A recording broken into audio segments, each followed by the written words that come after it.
All right, as part of Lightning Week, I'm going to arm you with some tidbits and some useful information. As you can see here, the U.S. lightning frequency, millions of flashes per 2 hours. You see the peak time in the afternoon when we see a lot of those showers and thunderstorms bubble up. So prime time, especially if you're going to be out at the pool or out at practice, that can be a problem. So when thunder roars, head indoors. But look at this. This is really fascinating. This is a look at lightning fatalities by sports activity.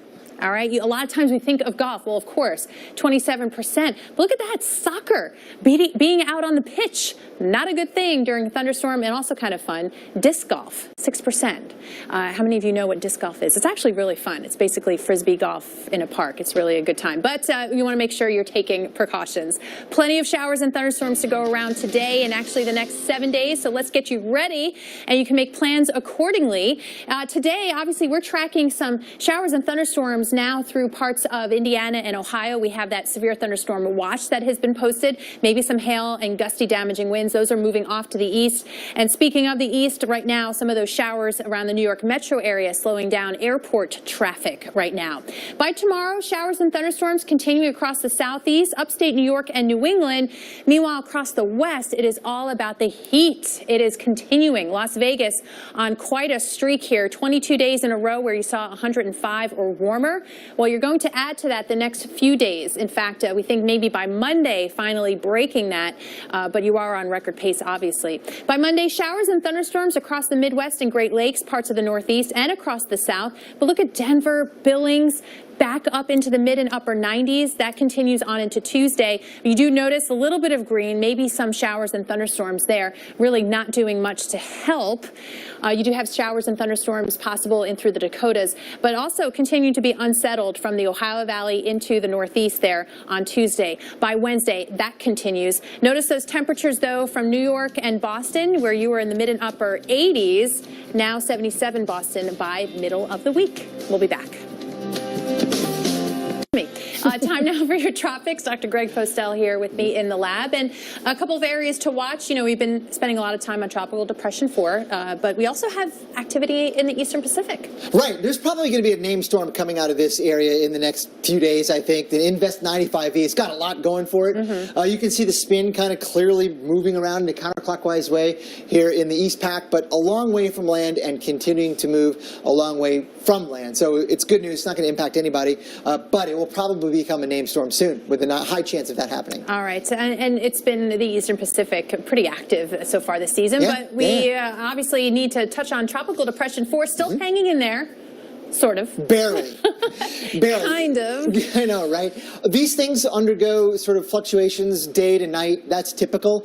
But what we're seeing right now in the satellite pictures, I think, is more than just that. I think this is kind of a final phase of this thing. I think the dry air has now really gotten into the circulation. It's infiltrated and gotten inside of that thing. And I don't think there's much hope for this thing coming back. Maybe down the road, long way, that someplace we can't really see yet. But the idea is that this is a hurricane center. This is our latest update, by the way, shows it basically degenerating into a trough of low pressure with some gusty winds and maybe some showers around it. And that, as you've been talking about, may be enough to add a little extra juice to some showers and thunderstorms in the Bahamas and maybe even Florida. That's a really good point, because notice where the cone takes it, right? The hurricane center believes the center, or whatever's left of it, is going to be moving in that direction. But extrapolate this out a little bit, and it's going to continue on, Maria, probably through the Bahamas and maybe getting in close to the southeast U.S. the end of next week with some showers and some maybe stormier weather than you might otherwise get, but not by a whole lot. All right, so this is also our time to bring you all into our discussions when we look at models, because that's what we do. And there are always a few things that catch our eye. This is definitely one of those things down the pipeline. Doesn't really look like much. No. I mean, it looks like kind of stretched out band of clouds and showers, but there's a little thin strip of circulation here that some of the guidance suggests will begin to wrap up a little bit over the next, say, few days to even more than that.